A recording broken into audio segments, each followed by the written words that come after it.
think what's hard too in a district like ours is we are smaller. And it costs more to run smaller districts because you don't have 6 kids that have a similar profile. You have so many different kids, and it's the same thing. Like, you can't teach the firefighter and the police officer the same thing. They need different instruction.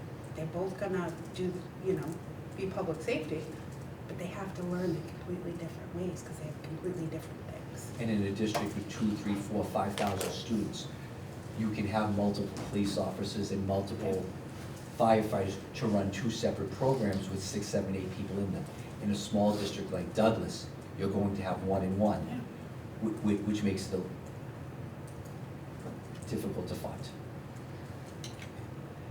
I know we talk about circuit breaker all the time, I'm sorry, school choice, but I want people to see the trend. I know we talked about this last year and earlier this year about the decrease in our offsets. So we're going to point to 4 lines. The first one is that first line that says fund balance beginning. So if you look, going back to, let's just say 22, we started the year off with a balance over $2 million in 22, 23, 24, and 25. In FY26, we started at $1.5 million. So already a deficit of about $600,000-$700,000. And as a result of things we had to fund last year.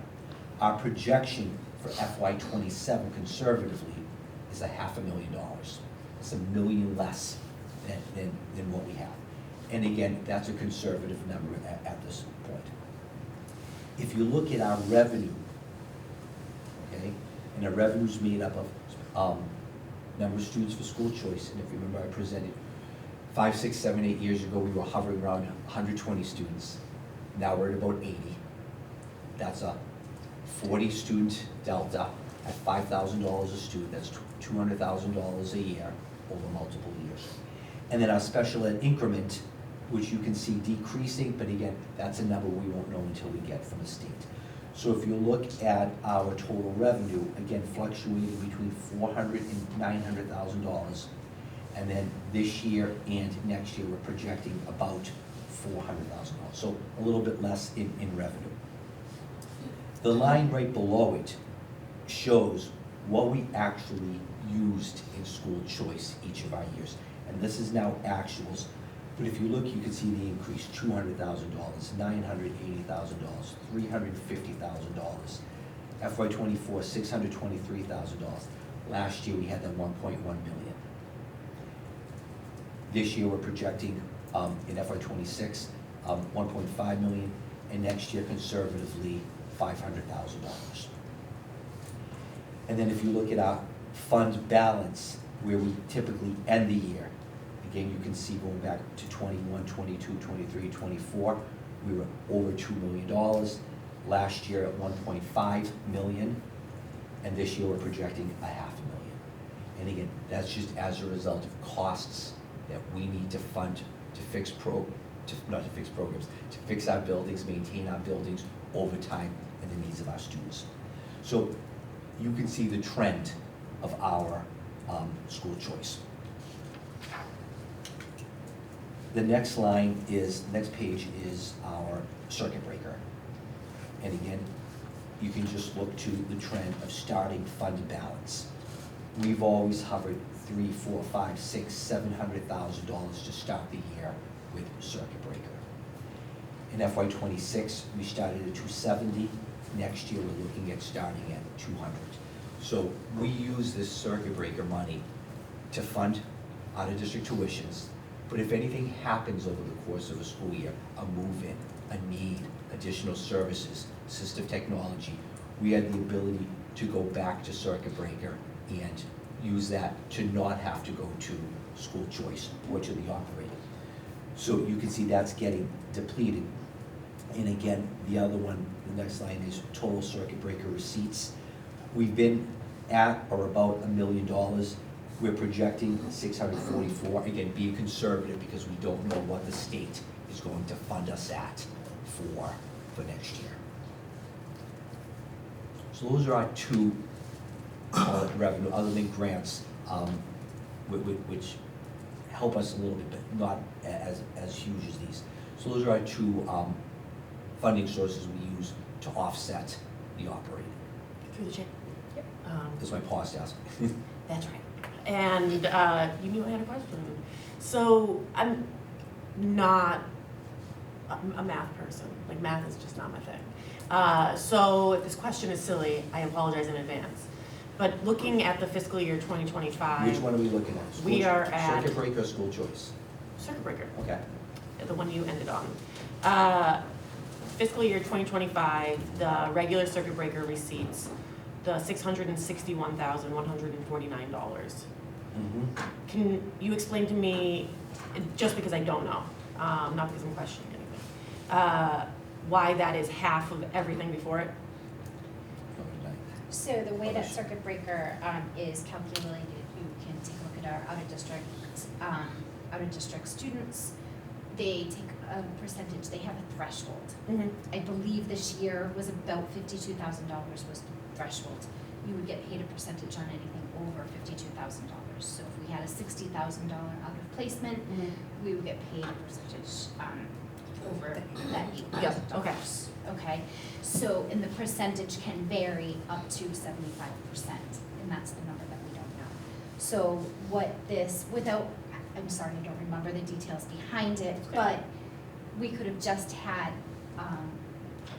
the same maybe number of students out, but not the same number that hit that $52,000 threshold, so we Or kind we of have take the less difference. students, or we have less students in out-of-district placements, or the cost that year out-of-district placements Or less. was less than The year before. the year before.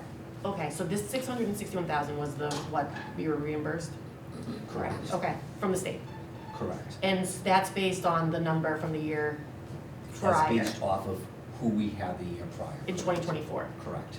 And did we have lower kiddos in need? You know, were there less kids that needed services out of district? I don't have those numbers. Okay. I can get you that. I mean, I'm just curious, because, I mean, it's just half, you know, I'm like, that's in large part why we're in the problem that we're in, I would Can think. you make a note of that? That you They were don't right. reimburse, right? If you don't meet that threshold of that 52,000, they're not gonna give you. Okay. It also might be the reimbursement Then you rate, don't and get- again, I'm get zero. just guessing, Yeah. so don't quote me. Yeah. So the reimbursement rate has fluctuated between 50 and 70. Some years they fund you the full 75, some years they fund you 60, some years they fund you 80, some years they fund you 42. That year could have been a lower funded year, the percentage. I don't have that, we'll get you that information for the next meeting. Yeah, I'm just curious, because it is such a Half. big difference, and it's kind of, They don't reimburse, period. That's the Commonwealth does not reimburse what districts are paying. We are outpacing, using all of our dollars. We have to educate all of our kids. absolutely. Right? But we don't get the reimbursement that we should be getting. We It So- should be really 100, picky about yes. what they reimburse and how much they reimburse for what too. So, any student that needs services out of district, and the services cost $52,000 or less, we are on the hook for the 100%.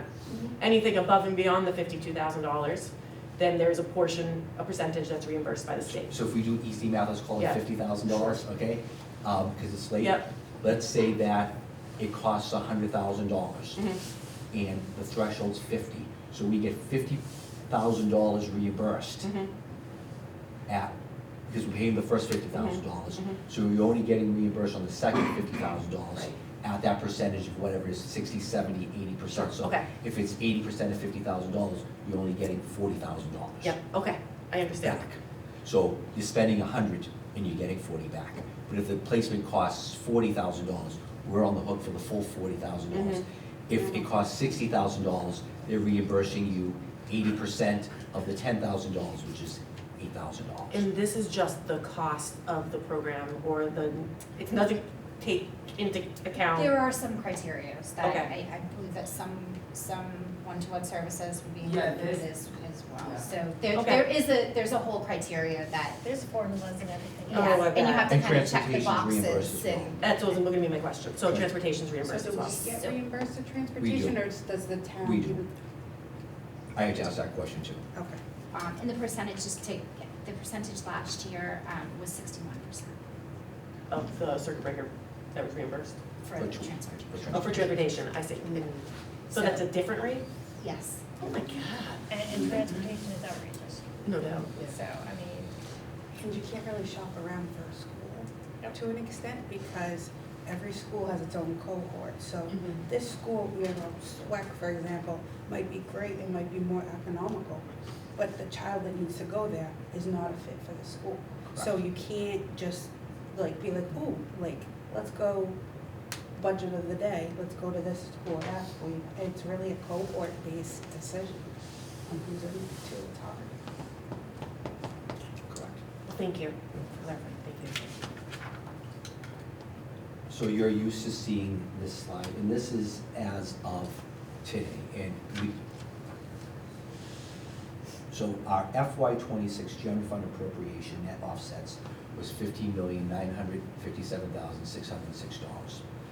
The town has given us a gracious 4%, and I'm gonna say, I'm grateful for the work that Matt Wojcik, the Finance Committee, and the Board of Selectmen has done to get that number to 4%. Would I like more? Absolutely, right? But that's taking from other town departments, okay? And when I tell my colleagues that the town gave us a 4%, their jaws drop. They're like, what are you doing? He does. That is an amazing number. So I'm grateful for what Mr. Wojcik, the Board of Selectmen, and the Finance Committee has been able to do to get that number to a 4%. If we think back to 6, 7, 8, 9 years ago, we were living in a 0.5, a 1%, a 1.5% world. So this comes close to tripling, doubling or tripling what the town